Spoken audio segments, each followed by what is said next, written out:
नयोनिका नाम की यह लड़की अकेली गली के एक घर में रहती है और वह बिना पति के प्रेग्नेंट है। उसके घर में लड़के आते जाते रहते हैं और घर में बहुत ज्यादा शोर शराबा होता है। एक दिन गली के सारे लोग घर से निकल आते हैं और सभी इस लड़की के ऊपर टूट पड़ते हैं। लड़की को तरह तरह की बातें सुनाने लगते हैं। कोई कहता है कि यह सब लड़के इस लड़की की बॉडी की जरूरतें पूरी करते हैं, तो कोई कहता है कि यह लड़के इस लड़की की फाइनेंशियल जरूरतें पूरी करते हैं। सब लोग लड़की को तरह तरह की बातें सुनाने में व्यस्त थे। तभी रणदीप सिंह अपने बुआ के घर में रहने के लिए आते हैं। गाड़ी से उतरते ही वह यह सब सुनते हैं। इसके बाद वह लड़की भी सबको खरी खोटी सुनाती है और अपने अपने घर जाने को कहती है। फिर लोग अपने घर चले जाते हैं। रणदीप अपने बुआ के घर चला जाता है। बालकनी में खड़े होकर वह बुआ से बात कर रहा होता है। तभी उसकी नजर उस लड़की के घर पर पड़ती है। वह देखता है कि वह लड़की एक लड़के से बात कर रही है। बार बार वह लड़का उसको पैसे देता है। तभी रणदीप को उस लड़की की तरफ देखते हुए उसकी बुआ देख लेती है। वह उसे कहती है, इस लड़की की तरफ ध्यान मत दो, ये डायन है, डायन। ये लड़की लड़कों की हड्डी चूसती है। रणदीप की बुआ यह भी कहती है, मुझे लगता है कि उसके पेट में उस कोट वाले आदमी का बच्चा है। ये सुनकर रणदीप चौंक जाता है और कहता है, क्या वह इस लड़के का पार्टनर नहीं है? तब बुआ कहती है, नहीं, और हाँ, इसके घर में मर्द आते जाते रहते हैं। ये सुनकर रणदीप सोच में पड़ जाता है। इसके बाद वह लड़की डॉक्टर को दिखाने के लिए हॉस्पिटल जाती है। डॉक्टर कहते हैं कि बच्चा बिल्कुल ठीक है। अगले दिन रणदीप गली की एक दुकान में सामान खरीदने जाता है। तभी वहाँ वो प्रेग्नेंट लड़की भी सामान खरीदने आती है। वह दुकानदार को पैसे देकर सामान देने के लिए कहती है। रणदीप इस लड़की को देखकर दूरी बना लेता है। तभी वह लड़की रणदीप की तरफ देखती है। दुकानदार रणदीप से कहता है, 1470 रुपए हुए। रणदीप पैसे देता है। दुकानदार उस लड़की के दिए हुए पैसे से रणदीप को बाकी पैसे लौटाने लगता है, लेकिन रणदीप वह पैसे नहीं लेता और इधर उधर कुछ देखने लगता है। तभी लड़की बोलती है, क्या हुआ, कुछ भूल गए क्या? फिर वह कहती है, सब कुछ तो ले लिया, अंडा लेना होगा, अंडा ले लो। रणदीप अंडा ले लेता है। दुकानदार रणदीप से और 10 रुपए देने के लिए कहता है। रणदीप कहता है, 10 रुपए मेरे पास नहीं है, मैं आते जाते दे दूंगा। लेकिन दुकानदार नहीं मानता। तभी वह लड़की कहती है, जाने दो, ये सोड़ी आंटी के मेहमान है। रणदीप दुकान से निकल जाता है। लड़की उसके पीछे पीछे आकर कहती है, तुम मेरा पैसा नहीं लेना चाहते थे, इसलिए अंडा लिया है ना? रणदीप कहता है, तुझे समझ क्यों नहीं आ रहा है, मैं तुझे अवॉइड कर रहा हूँ। तभी वह लड़की बोलती है, मैं तो तुझे अवॉइड नहीं कर रही हूँ। इसके बाद रणदीप कहता है, तुझे समझ क्यों नहीं आ रहा है, मैं ऐसे वैसे किसी लड़की से बात नहीं करता। लड़की हंसते हुए कहती है, तेरा नेटवर्क बहुत स्ट्रॉन्ग है, आते ही गली की सारी बातें जान ली। यह कहकर वह चली जाती है। रणदीप अपने बुआ के घर में बैठकर समोसा खा रहा था। तभी अचानक झगड़ने का शोर सुनाई देता है। रणदीप बाहर जाकर बुआ से पूछता है, ये क्या हो रहा है? बुआ जवाब देती है, कुछ नहीं, तो हमेशा का है। तभी रणदीप दौड़ता हुआ घर के पास जाता है। उसी वक्त वो लड़की भी दौड़ती हुई उसके आगे आगे जाकर घर के दरवाजे को जोर जोर से लकड़ी से मारती है। थोड़ी देर बाद एक औरत दरवाजा खोलती है, उस लड़की को थैंक यू बोलती है और फिर दरवाजा बंद कर लेती है। इसके बाद दोनों, रणदीप और लड़की, अपने अपने घर चले जाते हैं। अगले दिन सुबह जब रणदीप जॉगिंग करके पुशअप कर रहा होता है तो वह देखता है कि 2 लड़के बाइक से आते हैं और उनमें से एक लड़का उस लड़की को पैसे देकर चला जाता है। इसके बाद वह लड़की धीरे धीरे रणदीप के पास आती है और बोलती है, कितने सालों से बॉडी बना रहा है? क्योंकि बनी तो है नहीं, इसलिए पूछ रही हूँ। रणदीप जवाब देता है, तो तुझे इससे क्या, मेरे पीछे क्यों पड़ी है? लड़की मुस्कुराकर कहती है, तुझ पर दिल आ गया है। फिर वह पूछती है, चाय पिएगा? रणदीप मना कर देता है। इसके बाद लड़की कहती है, कल रात जो तूने हीरो वाली एंट्री ली थी ना, मजा आ गया देखकर। फिर वह पूछती है, कोई काम करता है या अंडे के पैसे बुआ से लेता है? सुन, एक काम कर, जंतर मंतर चला जा। रणदीप पूछता है, जंतर मंतर क्यों? लड़की जवाब देती है, वहाँ सारे भिखारी रहते हैं, तू भी वहाँ नारे लगाकर चाय पानी के पैसे कमा लेगा। यह कहकर वह लड़की हंसती हुई घर चली जाती है। कुछ दिनों बाद वह प्रेग्नेंट लड़की एक गैरेज में जाती है और वहाँ गैरेज के मालिक पांडे को पुकारती है। उसी समय रणदीप गाड़ी के नीचे काम कर रहा होता है। जैसे ही वह सिर बाहर निकालता है, देखता है कि वही लड़की है। लड़की उसे देखकर कहती है, अच्छा, तो यहाँ मुंह काला कर रहा है, मैं भी सोचूं, इतने दिन से कहाँ था? रणदीप मन ही मन सोचता है, जिसका खुद का मुंह काला है वह दूसरों को सलाह दे रही है, लेकिन यह बात वह लड़की सुन लेती है। तभी पांडे वहाँ आ जाता है और लड़की के लिए कुर्सी ला कर देता है। लड़की उसे देखकर कहती है, पांडे तेरा साथ हो गया है। फिर वह एक शर्ट पांडे को देती है। पांडे को वह शर्ट बहुत पसंद आती है। इसके बाद पांडे लड़की को बैठने के लिए कहता है और लंच करने का प्रस्ताव देता है। रणदीप यह सब देख रहा होता है। पांडे रणदीप को भी लंच के लिए बुलाता है, लेकिन रणदीप मना कर देता है। इसी बीच गली की एक लड़की रणदीप के लिए खाना लेकर आती है। वह टेबल पर खाना रखती है और उसे परोसती है। ये देखकर गैरेज के बाकी लोग और वह प्रेग्नेंट लड़की हंसने लगते हैं। रणदीप गुस्से में कहता है, अब क्या हाथ से खिलाएगी क्या? लड़की जवाब देती है, खिला दूं क्या? ये सुनते ही रणदीप उसे डांट देता है और वह लड़की वहाँ से चली जाती है। गैरेज के लोग जोर जोर से हंसने लगते हैं। रणदीप ये देखकर भड़क जाता है। इसके बाद पांडे और वह प्रेग्नेंट लड़की खाना खत्म करते हैं और जाने लगते हैं। जाते हुए वह लड़की रणदीप की तरफ देखकर जोर जोर से हंसती है। गैरेज का मालिक आकर मजाक में कहता है, रणदीप बाबू, जोड़ी तो मजेदार है, कहो तो शादी फिक्स कर दूं।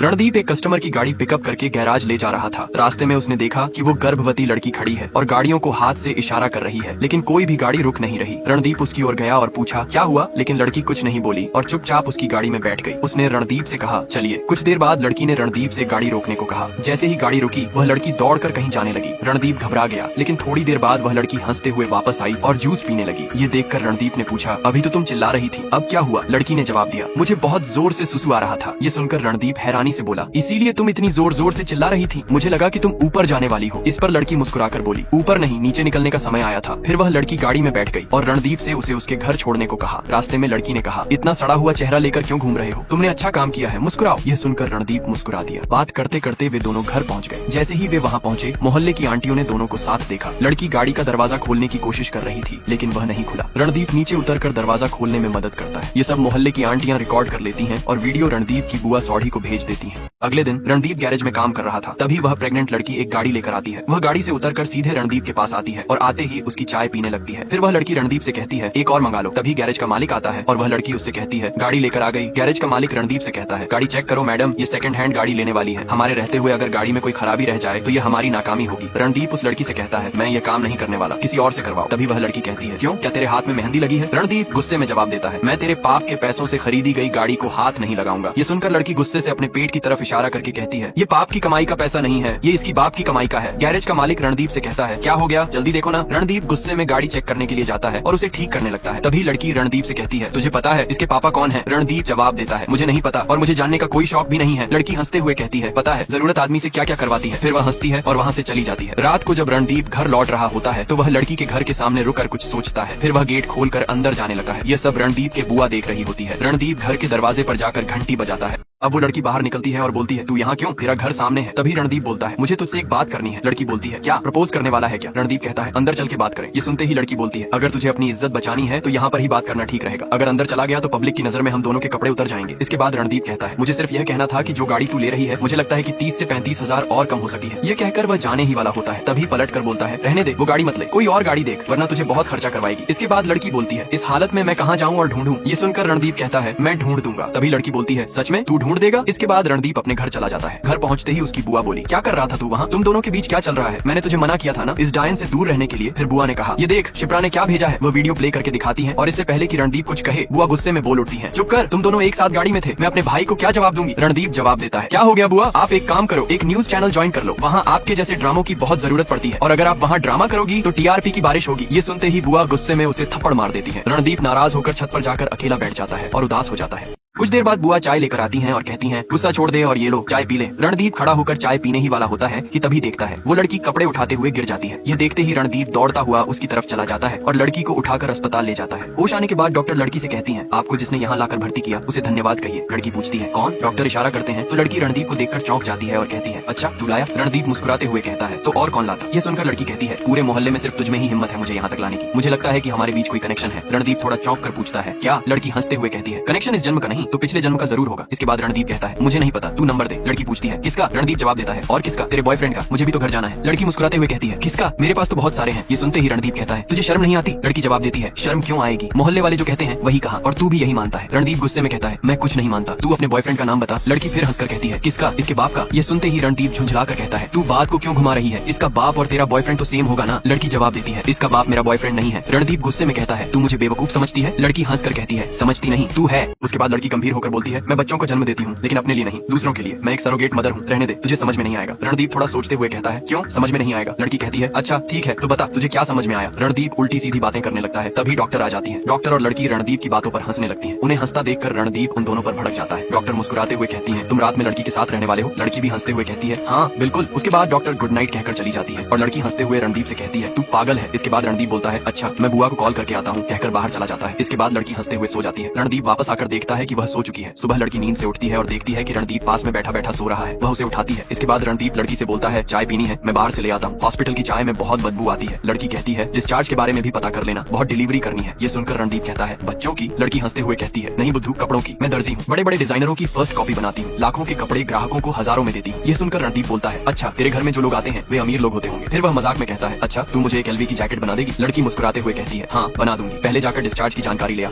इसके बाद रणदीप बाहर चला जाता है और लड़की का डिस्चार्ज मिल जाता है। दोनों हॉस्पिटल से निकलकर घर के लिए रवाना हो जाते हैं। धीरे धीरे दोनों के बीच गहरी दोस्ती हो जाती है और यह सब रणदीप की बुआ देख रही होती है। एक दिन रणदीप और लड़की गैराज में खाना खा रहे होते हैं। तभी रणदीप की बुआ वहाँ खाना लेकर आती है और उन्हें साथ देखकर भड़क उठती है। वह लड़की से कहती है क्यों इसके पीछे पड़ी है, ये बेचारा बच्चा है। रणदीप तुरंत बोलता है बुआ मैं बच्चा नहीं हूँ और ये मेरे पीछे नहीं पड़ी है। लड़की भी कहती है बुआ हम सिर्फ दोस्त हैं। इस पर बुआ गुस्से में बोलती है खबरदार मुझे बुआ मत बोल। फिर वह गुस्से में कहती है इस लड़की ने तुझ पर जादू कर दिया है। रणदीप जवाब देता है ऐसा कुछ नहीं हुआ है बुआ, कम से कम सही बात तो बोलो। बुआ और भी भड़क जाती है और गुस्से में कहती है अब मैं कुछ नहीं बोलूंगी, अब तेरा बाप बोलेगा, कहकर चली जाती है। बुआ फोन पर रणदीप के पिता से बात कर रही होती है और सब कुछ बता रही होती है। उस लड़की के बिना शादी के बच्चे हैं, पहले बच्चे का कोई अता पता नहीं और अब दूसरा आने वाला है और तेरा बेटा तो मछली भी खाने लगा है। बुआ की बातें सुनकर रणदीप गुस्से में आ जाता है। वह उनका फोन छीन कर दूर फेंक देता है और दोनों के बीच झगड़ा शुरू हो जाता है। गुस्से में रणदीप घर से निकल जाता है। बुआ उसके पीछे आकर कहती है देखती हूँ कहाँ जाता है। मोहल्ले के सारे लोग यह सब देख रहे होते हैं। रणदीप बिना कुछ बोले लड़की के घर चला जाता है और लड़की भी चुपचाप उसे अंदर ले लेती है। वह रणदीप के लिए खाना लाती है और रणदीप बिना किसी टेंशन के खाने लगता है। अब खाना खाने के बाद लड़की कहती है ऊपर एक कमरा है, तुम इधर रह सकते हो। तभी तभी रणदीप बोलता है और किराए का क्या? लड़की जवाब देती है मेरे लिए रोज 2 रसगुल्ले लेकर आना। रणदीप मजाक में कहता है तो मुझे रोज 50 रुपए दे दिया करो, मैं तेरे लिए रसगुल्ले ले आऊंगा। अगले दिन सुबह रणदीप की नींद खुलती है, तभी उसके पापा का कॉल आता है। रणदीप फोन उठाकर कहता है हाँ पापा बोलो। उसके पापा कहते हैं क्या बोलूं? रणदीप जवाब देता है बुआ ने जो कान भरे हैं उसके बारे में बोलो। तभी उसके पापा कहते हैं ऊपर देख। रणदीप आसमान की तरफ देखने लगता है, तभी उसके पापा कहते हैं अरे सामने देख सामने। रणदीप सामने देखता है तो पाता है कि उसके पापा बुआ के घर की छत पर खड़े हैं। फिर उसके पापा कहते हैं नीचे आ। रणदीप नीचे जाता है और जाते ही अपने पापा के हाथ में पैसे दे देता है और कहता है ये मेरी पहली कमाई है। उसके पापा जवाब देते हैं ऐसा किसी दिन बिना बताए पोता पोती हाथ में मत देना। फिर उसके पापा कहते हैं ये लड़की ठीक नहीं है, इससे दूर रह। लेकिन रणदीप अपने पापा की बात नहीं मानता। पापा बोलते हैं ठीक है तो यहीं रह। रणदीप कहता है मैं तो यहीं रह रहा हूँ। इसके बाद दोनों अपनी अपनी राह चले जाते हैं। अब होता यह है कि लड़की को अस्पताल से कॉल आता है और उसे तुरंत वहाँ पहुँचने के लिए कहा जाता है। लड़की अस्पताल जाती है और डॉक्टर का इंतजार करती है। उसके बाद डॉक्टर आती है लेकिन वह परेशान दिखती है। लड़की पूछती है कोई दिक्कत है क्या? डॉक्टर बताती है बच्चे के दिल में छेद है। लड़की घबराकर पूछती है क्या बच्चे को कोई खतरा है? डॉक्टर कहती है नहीं, बस एक छोटी सी सर्जरी करनी होगी और बच्चा ठीक हो जाएगा।